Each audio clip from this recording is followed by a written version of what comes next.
Hello everyone, welcome to creative educational idea channel. आपण माने समस्ते जानि सारिथिबे जे कॉन्ट्रैक्चुअल रिक्रुटमेंट रो एडवर्टाइजमेंट आसी सारिछि। ता सहित संस्कृत रो सिलेबस मध्ये रिलीज होय सारिछि।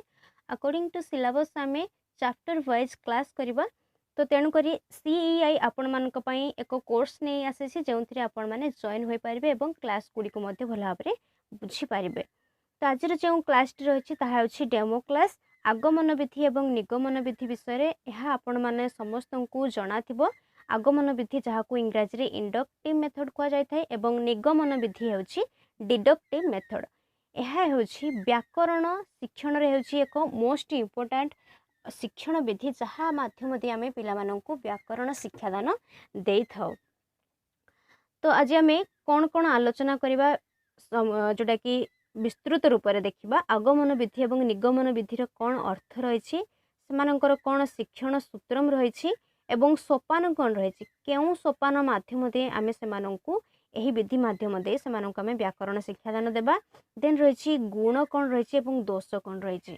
तो आम आग को बढ़िया पूर्वर आउ गोटे कथा जानी रखा जे आगमन विधि एवं निगमन विधि हूँ दुईटी जाक एक संपूर्ण रूप से अलग, अर्थात दुईटी जाकर समानता एवं तार जो विभिन्नता रही है संपूर्ण रूप से अलग। आगमन विधि हूँ कौन ना एग्जाम्पल रु कौन ना रूल को जीवा एवं तार ठीक ओलटा है अर्थात रूल रु एग्जाम्पल को जीवा है निगमन विधि। तो ये हूँ तार नियम अर्थात उदाहरण रु नियम आड़ को जीवा ये हूँ आगमन विधि एवं नियम रु उदाहरण आड़ को जीवा ताहा है निगमन विधि। तो प्रथमे देखिबा आमे आगमन विधि जहाँ को इंडक्टिव मेथड कह जाए तार कौन अर्थ रही आमे जानिबा। तार अन्य नाम हेउछि आविष्कार पद्धति एवं आरोह पद्धति मध्य कह जाए। आविष्कार पद्धति कहीं तार अन्य नाम है कहीं जितेबले छात्र मानक सम्मुख में उदाहरण प्रस्तुत करा जाय थाए सेमाने निजे से उदाहरण गुड़ी को निरीक्षण करी विश्लेषण करी सेमाने एक स्वतंत्र रूप से एक सामान्य नियम रे उपस्थापन होता। तो सेमाने एक निजे आविष्कृत करिथांती एक सामान्य नियम को से आविष्कार पद्धति कह जाए जो पिला माने एक्टिव पार्टिसिपेट मध्य करिथांती एही विधि माध्यम रे। तापरे रही तार अर्थ हेउछि उदाहरणानि प्रस्तुय तत्व नियम निर्धारण नाम आगमनम। अर्थात प्रथमे उदाहरण गुड़ी को आम प्रस्तुत करी ताहापरे अर्थात उदाहरण गुड़ी को प्रस्तुत कर सारा पर नियम को आम निर्धारण करवा ताहा हेउछि आगमनम। तापरे होछि ठीक सही परि लक्ष्यम प्रदर्श्य लक्षणम परिकल्प नाम आगमनम। लक्ष्यम कहले एठी कौन बुझाउछि ना उदाहरण को। तो एठी जो क्लास रे टोटल क्लास उपरे उदाहरण एवं नियमर जोटा कि बारंबार उच्चारण आसब तो ताहा टिके ध्यान देबे। लक्ष्य होछि कौन ना हमर उदाहरण एवं लक्षण होछि हमर नियम। तो से कहुच्छी लक्ष्यम प्रदर्श्य लक्षणम परिकल्प नाम आगमनम। तापर रही आगमन विधि है शिक्षण सूत्रम। अर्थात जो विधि रही आमर आगमन विधि ताहार संपूर्ण रूप से विशिष्टता को निर्धारित करा जाए तार शिक्षण सूत्र को मध्य निर्धारित करा जायछि। तो प्रथमटी रही उदाहरणात् नियम प्रति आम जानिलु उदाहरण आम नियम आड़ को जाइथाउ। देन रही ज्ञानात् अज्ञान प्रति। ज्ञानात् अज्ञान प्रति अर्थ होछि तो जितेबाला आम छात्र मानक सम्मुख में उदाहरण को प्रस्तुत करिथाउ सेतेबेले सेमाने जो उदाहरण गुड़ी को जानी थांती अर्थात तांकर जो निज आखपाखरे जो रिलेटेड एग्जाम्पल रही नामर सब ताहा आमे सेमानन को जणाई थाउ। देन अन्य एक उदाहरण जोड़ा कि सेमाने जानी नाहंती बा एक नियम जोड़ा कि सेमाने जानी नाहंती ताहा निजे आविष्कार करी सेमाने जानी थांती एक अज्ञान आड़ को नहीं जाई थाउ जोटा कि ज्ञानात् अज्ञान प्रति। देन रही विशिष्टात् सामान्य प्रति। विशिष्ट एठी उदाहरण उदाहरण सामान्य नियम होछि सामान्य प्रति। देन रही प्रत्यक्षात् प्रामाण्यं प्रति। देन रही स्थूलात् सूक्ष्म प्रति एवं मूर्ताद अमूर्तं प्रति। स्थूलात् सूक्ष्म प्रति एवं मूर्ताद अमूर्तं प्रति ये होछि गोटे अर्थ रही जोटा कि आम जहाँ जानिछु जो रिलेटेड जो उदाहरण ताहा सेमानक सम्मुख में आम उपस्थापन करबा। देन सेमाने सही उदाहरण गुड़ी को विश्लेषण करी एक सामान्य नियम रे अर्थात जोटा कि जो नियम को सेमाने जानी नाहंते तो सेठी सेमाने पहुँचबे जोटा कि अमूर्त बा सूक्ष्म। तो यह हूँ आगमन विधिर शिक्षण सूत्र। तापर रही आगमन विधिर सोपान आगमन विधि मन रखिए 4टी सोपान होउछि आगमन विधि एवं ठीक निगमन विधि जितेबाला आम पढ़ा तार मध्य ठीक 4टी सोपान रही। आगमन विधिर सोपान होउछि प्रथमे रही उदाहरण प्रस्ताव प्रथमे आम से सम्मुखें उदाहरण प्रस्ताव करवा।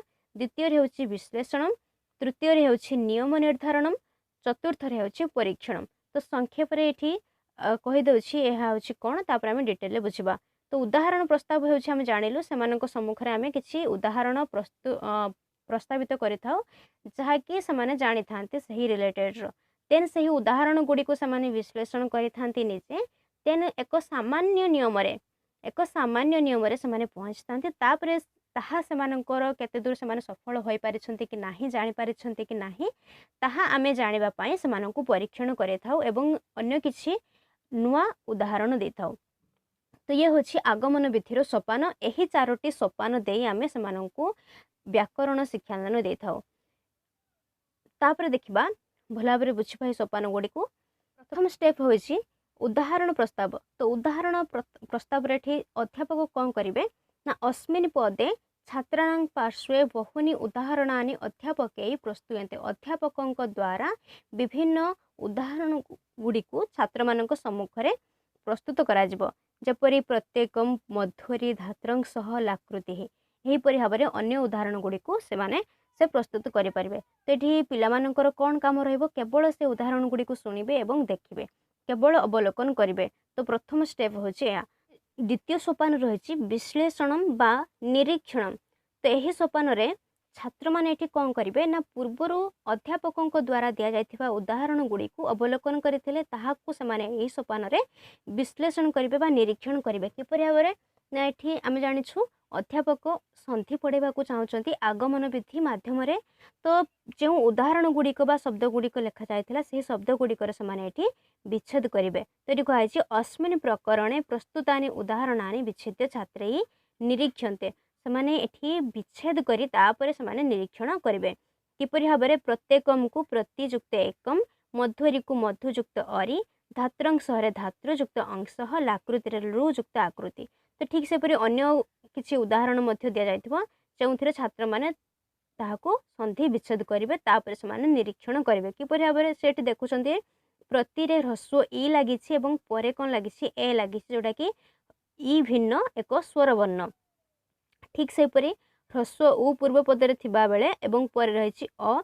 ठीक से परि रु थिबा बेले पूर्व पदरे परे रहिछि अ। ठीक से परि लु थिबा बेले परे रहिछि अन्य एक स्वर वर्ण।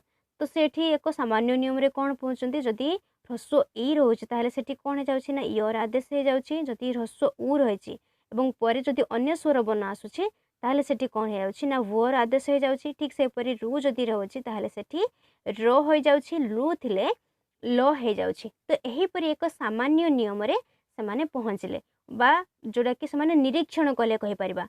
तो सामान्य नियम रे पहुंचबे। तृतीय सोपान रे आमे देखिबा एबे जो नियम निर्धारण। तो से एक सामान्य नियम निर्धारण कले कौन ना सामान्य नियम उदाहरणानि निरीक्षण निर्धायते। से जो संधि विच्छेद करथिले ताहापर जो निरीक्षण कले तापर एक सामान्य नियम रे पहुंचले। जो ई स्थान रे य हेबा, उ स्थान रे व हेबा, रु स्थान रे र हेबा, लु स्थान रे ल हेबा। तो यहाँ को केउ सूत्र आमे जानिछु कह जाय इको जणची इको यणची सूत्र अनुसार इको स्थाने यण, इको स्थाने यण हेबा को इको यणची सूत्र कह जाय। तो सेमाने एही नियम रे सेमाने पहुँचे बा ए जो सूत्र नाम रही तो यह को सेमाने जानि नांते। सेमाने एठी कोन बुझिले ना सामान्य नियम। सामान्य नियम होउछि सेमानक पई एहा जोटा कि सेमाने निजे आविष्कार कले सामान्य नियम। तो सेति पई कह जायछि। देन रही जो परीक्षण एही सोपान रे कोन हेबो ना 3टी सोपान रे जते बेले अध्यापक छात्र माननकु उदाहरण देले सेमानकु निरीक्षण करबा को कहले देन सेमाने प्रत्येक शब्दर छंदी विच्छेद करी ताकू निरीक्षण करी एक सामान्य नियम रे पहुँचले जे ई एवं ह्रस्व उ रु एवं लु स्थान रे एपरि भाव में कौन आदेश हो जाउछि। ई स्थान रे यर आदेश हो जाउछि, ह्रस्व उ स्थान रे वर आदेश हो जाउछि, रु स्थान रे र एवं लु स्थान रे लर। तापर एठी अध्यापक कौन करिवे तो सेमाने केते दूर ताहा सफल होई पारिछन्ती कि नाही अर्थात केते दूर सेमाने जानि पारिछन्ती कि नाही संधि विषय रे जानिबा पाई एठी अन्य किछि उदाहरण देबे सेमानकु परीक्षा करिबा पाई केते दूर सेमाने सफल होई पारिछन्ती कि नाही जहा तांकर उद्देश्य रहिछि।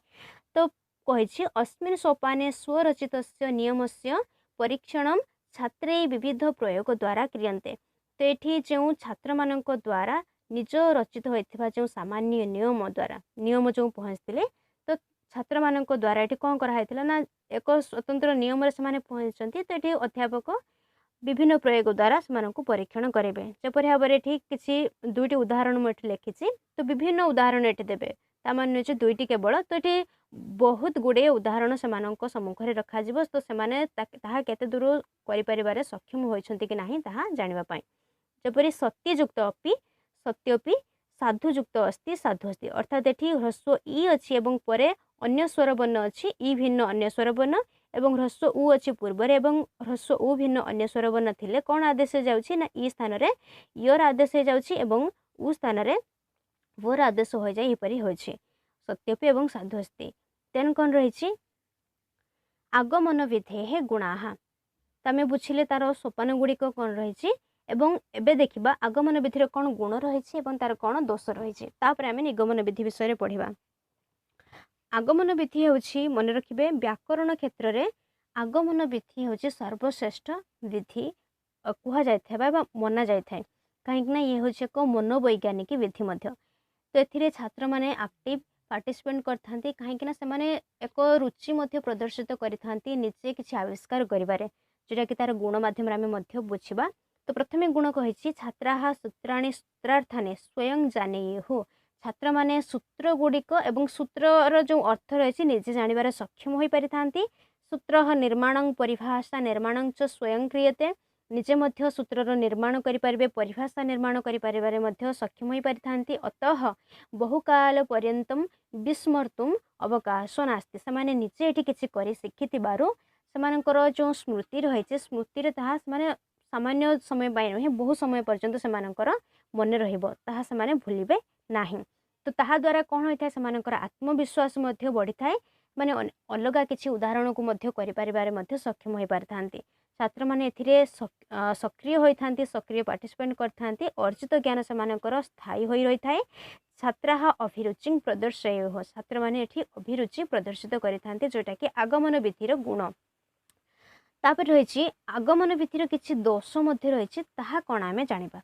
प्रथम हूँ शास्त्रगतानि उदाहरणानि ज्ञातुम अवकाश नास्ति अस्याम।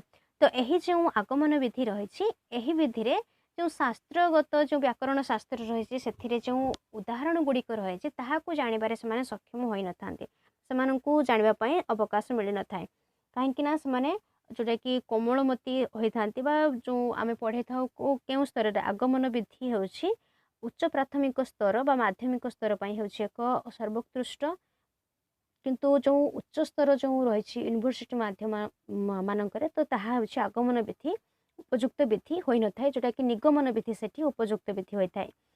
तो ये कौन कही व्याकरण शिक्षण समय बहु अपेक्षित भवेत अस्याम यह द्वारा कौन होता है जो समयर मध्य बहुत उपयोग होता है जोटा कि प्रत्येक चैप्टर को आम यही आगमन विधि माध्यम पढ़ेबा जोटा कि संभवपर हो पारि न थाए कहीं समय स्वल्प मध्य तो यह जोटा कि तार एक दोष मध्य रही। नेक्स्ट कही उच्चतर स्तरेषु अस्य प्रयोग कर्तुम न शक्यते उच्चतर स्तर मानकरे यार प्रयोग करा जाई पारि न थाए।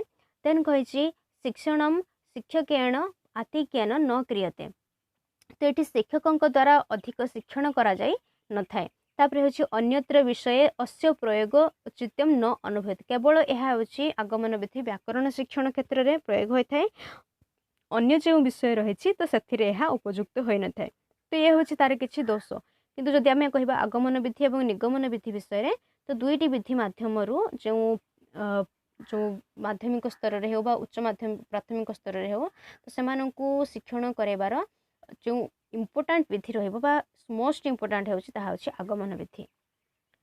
नेक्स्ट देखा आम निगमन विधि जहाँ को डिडक्टिव मेथड कह जाए तार अन्य नाम है सूत्र पद्धति बा लक्षण पद्धति। कहीं सूत्र पद्धति है कहीं आम छात्र मान सम्मुख में प्रथम ये सूत्र उपस्थापन करें। तो सूत्र बा लक्षण मन रखिए लक्षण है सूत्र बा नियम लक्ष्य होछि उदाहरण। तापर होछि यार अर्थ कौन कही लक्षण अनुलक्ष्य प्रदर्शन नाम निगमन विधि रीति अर्थात प्रथम ये कौन आम करवा लक्षण लक्षण होछि नियम लक्षण को आम अनुलक्ष्य करी देन तार जो उदाहरण को प्रदर्शन करवा होछि निगमन विधि। तो ठीक यार ओलटा होछि कोन ना आगमन विधि। तो यार मध्य शिक्षण सूत्र रही कौन रही देखा ना सामान्यात विशेषं प्रति देन रही काल्पनिकात सत्यं प्रति तापर रही स्थूलात सूक्ष्मं प्रति अमूर्तात मूर्तं प्रति लक्षणात लक्ष्यं प्रति प्रमाणात प्रत्यक्षं प्रति। आम पूर्वर जो शिक्षण सूत्र गुड़िक रही ठीक तार यह हूँ ओलटा आम पूर्वर बुझीचु। तो तार ठीक ओलटा हूँ निगमन विधिर शिक्षण सूत्र। तापर रही आम पढ़ेबा हेले सोपान अनुसायी पढ़ेबा पड़ो। तार 4टी सोपान निगमन विधि रही। प्रथम नियम हूँ प्रथम जो सोपान रही नियम प्रस्तुत। आम से सम्मुखें नियम प्रस्तुत करवा देन आमे करवा अर्थात अध्यापकों रोल एठी अधिक कहार ना टीचर किंतु आगमन विधि कहार रोल अधिक रहता ना छात्र मानकर। तो से तो ताहा होछि मनोवैज्ञानिक विधि थिला आगमन विधि। तो नियम एठी प्रथमे आम प्रस्तुत करवा देन रही स्पष्टीकरण नियम को करवा देन रही प्रयोग प्रदर्शनम देन रही पुनः परीक्षण। तो यही 4टी सोपान माध्यम दे आम निगमन विधि माध्यम व्याकरण शिक्षादान करिथाउ। प्रथमे जो रही नियम बा प्रथम सोपान रही तमें ये कौन जानिलु ना छात्राणाम पुरतः कस्यचित नियम से उपस्थापन क्रियते। आम जो टॉपिक पढ़ेबा को जाऊँ तो सही टॉपिक रिलेटेड जहाँ व्याकरण नियम रही प्रथमे से सम्मुखें आम नियम प्रस्तुत करवा। तो ये मनकर अध्यापक कौन पढ़ेबा को जाउछंती ना चतुर्थी विभक्तिर गोटे पार्ट पढ़ेबा को जाउछंती नियम पढ़ेबा को जाउछंती। तो ये से प्रथमे छात्र मानक सम्मुखें नियमटी को उपस्थापन कले कौन ना नमः स्वस्ति स्वाहा स्वधा अलंग बसट योगाच एति। तो ये हूँ एक नियम। तो ये हूँ कौन जोटा कि सेमानक पई एक अमूर्त अमूर्त बा जोटा कि सूक्ष्म सेमानक कहिपारिबा अर्थात सेमाने एहा विषय अवगत नुहंती यह विषय से माने अवगत नुहंती यार अर्थ कौन बुझी ना यह क्योंठी व्यवहृत हुए बुझी ना यह से बिल्कुल कठिन। तो यह को आम सामान्यकृत करने को पड़ो। देन रही जो सेकेंड सोपान रही तो यह हूँ स्पष्टीकरण। अध्यापकों द्वारा जो पूर्व सोपान रे नियम प्रस्तुत करा जायथिला सही नियमटी को स्पष्टीकरण कराइबे द्वितीय सोपान रे अर्थात उक्त नियम से स्पष्टीकरण सरल वाक्य प्रतिपादन एवं भवेत। सरल वाक्य जो वाक्य द्वारा छात्र माने भल भाव बुझीपारे। तो सही परि भाव आम सरल वाक्य माध्यम बुझेबा जेपरि भाव तो ये जो सूत्र थिला तो ये कौन कहला नमः स्वस्ति स्वधा आम ये कौन कलु ना विच्छेद करदेलु शब्द को नमः स्वस्ति स्वाहा स्वधा अलंग बसट। तो यही सबू शब्द जोगरे चतुर्थी विभक्ति होता है। तो यह हूँ स्पष्टीकरण करेबे अध्यापक। तापरे सोपान कौन रही प्रयोग प्रदर्शनम। तो प्रयोग प्रदर्शनम रे तेठी कौन करेबे ना किपरि भाबरे सही जो नियम को बा नियम थिला ताहा किपरि भाबरे वाक्य यूज होता है ताहा एठी प्रयोग करी निजे अध्यापक छात्र माननकु देखेबे। जेपरि भाबरे हरये नम बा शिक्षकाय नम। तो ये नमः शब्द रही नमः शब्द जोगे तो कौन हो चतुर्थी विभक्ति हो शिक्षकाय। ठीक से पुत्राय स्वस्ति स्वस्ति रही तो से चतुर्थी विभक्ति होती। अग्नये स्वाहा स्वाहा शब्द थी अग्नये हो पितृभ्य स्वधा इंद्राय बसट इत्यादि यहीपरि भाव में हो प्रयोग प्रदर्शन जो अन्य एग्जाम्पल से नहीं छात्र मान सम्मुखें प्रदर्शन करें। तापर जो शेष सोपान रही पुनः परीक्षण। तो आगमन विधि में ठीक से शेष सोपान कौन परीक्षण कहीं छात्र मैंने केते दूर ताहा बुझीबार सफल होउछंती कि नहीं ताहा जानिबा पई आमे सेमानकर मूल्यांकन करैबा। तो पुनः परीक्षण में आम कौन करवा ना छात्र माननकु किछि उदाहरण दबा जोटा कि सेमाने करि पारछंती कि नहीं किपरि भाबरे पृथक उदाहरण प्रस्तुय नियमस्य परीक्षण विध्यते बा आमे एठी कहि परिबा कि सेमानक ठारु आमे आशा करिबा कि सेमाने एहीपरि रिलेटेड रो अन्य किछि वाक्य सेमाने कहि पारंतु अर्थात यही शब्द गुडी को लगे चतुर्थी विभक्ति करी वाक्य सेमाने कहि पारिबे। यह होछि परीक्षण। जेपरि शिवाय नमः शिष्याय स्वस्ति सरस्वत्यै नमः तो यहीपरि भाव उदाहरणानि प्रस्तुत छात्रान अपि प्रेरित। तो एठी अध्यापक कौन करेंगे ना छात्र मानक प्रेरित करेंगे सेमाने मध्य निजे किछि उदाहरण गुडी को भाबी क्लासरूम रे कहिबा पई बा जो जोटा कि अध्यापकों सम्मुखें कहवाई। जहाँद्वारा सेमानकर एक जोटा कि चिंतन शक्ति वृद्धि होता है। तो देखिए आम तार कौन गुण रही है दोष रही। निगमन पद्धतिया गुणा निगमन पद्धतिर गुण होउछि अनया पद्धतिया व्याकरण अध्यापितुं शक्यते। तो ये पद्धति माध्यम आम व्याकरण पढ़ाई पारिबा। स्मरण शक्ति ही वर्धयति अतः छात्रा नियमान कंठस्थ कुर्वन्ति। तो प्रथम कथा है छात्र मैंने नियम को कंठस्थ करते जहाँद्वारा से स्मरण शक्ति बढ़ी थाए। ऐसा मनोवैज्ञानिक नियम विरुद्धा तथापि उच्चकोटि विद्यमानाः बहवः वैयाकरणाः अनया पद्धत्या एव व्याकरणम अधीत्य प्रख्याताः जाताः। तो ये से कहूँ यही जो विधि रही मनोवैज्ञानिक मनोविज्ञानी विधिर नियम विरुद्ध अटे। तो जहाँद्वारा ये कौन हो उच्च स्तर जो छात्र मैंने रही से उपयुक्त। तो सेठरे जो व्याकरण माने अछंती तो यही विधि माध्यम जोटा कि से पढ़े था। तो आपण मैंने समस्त जानी गोटे डिफरेन्स देखुए जोटा कि आगमन विधि और निगमन विधिर जोटा कि सबुठ बेस्ट एग्जांपल रही पार जो आमर बोर्ड बही रही अर्थात 9th 10th 8th जो बुक रही ओडिशार। तो ताहा देखिए जो ग्रामार रही ग्रामार बुक रे प्रथमे सेठी कौन देथिबो ना उदाहरण देथिबो कारक विभक्ति नियंतु बा समास नियंतु। सेठी प्रथमे कौन देछि ना उदाहरण माध्यम रे जदि आमे कारक विभक्ति कहबा तो सेठी समानको सम्मुख रे बा बुक रे मध्य उदाहरण प्रस्तुत करा जाय थाए। देन से उदाहरण रो सूत्र आस्थाय सामान्य नियम आस्थाय। किंतु जदि आमे उच्च लेवल जदि आमे बुक देखिबा जोटा कि ग्रेजुएशन लेवल हो बा पीजी लेवल हो तो सेठी प्रथमे कौन थाए ना नियम दिया था डायरेक्ट नियम दि जाए था। देन से नियम को सामान्यकृत करा जाए तार उदाहरण दिया था। तो ये हूँ आगमन विधि उच्च प्राथमिक स्तर बा माध्यमिक स्तर पर उपयुक्त थिला बेले निगमन विधि हूँ सर्वोच्च स्तर जोटा कि उच्च स्तर पिला मन रखिए भल भाव में। देन कही उच्च स्तर अस्य प्रयोग उपकाराय कल्पते ताहा आमे बुझिले अल्पकालेन अनेन विधिना व्याकरण नियमानां ज्ञानं भवति। तो यही अल्पकाल समय मध्य आमे व्याकरणर नियम गुड़िक भल भाव में जापर था। निगमन विधिर कौन दोष रही आम जापर यह हूँ एक मनोवैज्ञानिक विधि नुह कहीं छात्र मैंने ये अधिक पार्टिसिपेट कर जो छात्र मानक निजे आविष्कृत करने दिज्व से अधिक सक्रिय होता अधिक अभिरुचि प्रदर्शन करते निजे किसी कर शिखबार। तो ये हूँ से मनोवैज्ञानिक विधि नुह।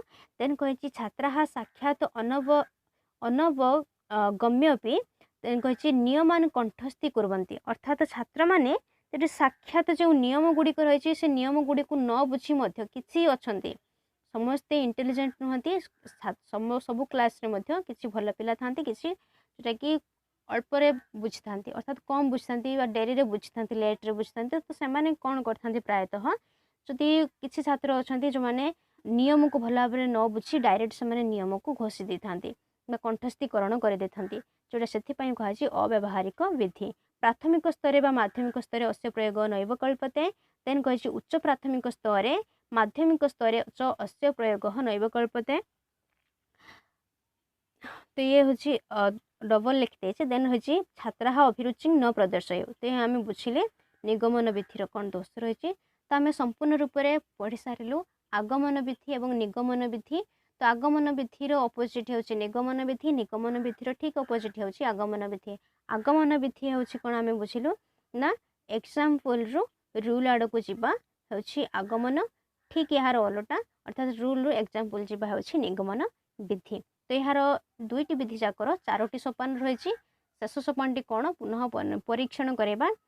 तो यह आम भल भाव में बुझिलु। जदि आहरी किसी बेनिफिशियल क्लासेस नेबा चाहते तो आम सीआई रे जॉइन हो पारे। तो जो क्लास रही डाउट सेशन रही पीडीएफ नोट हैंड रिटन हो बा जो पीपीटी नोट हो माध्यम सब रही। तो आज क्लास रोचे। Thank you.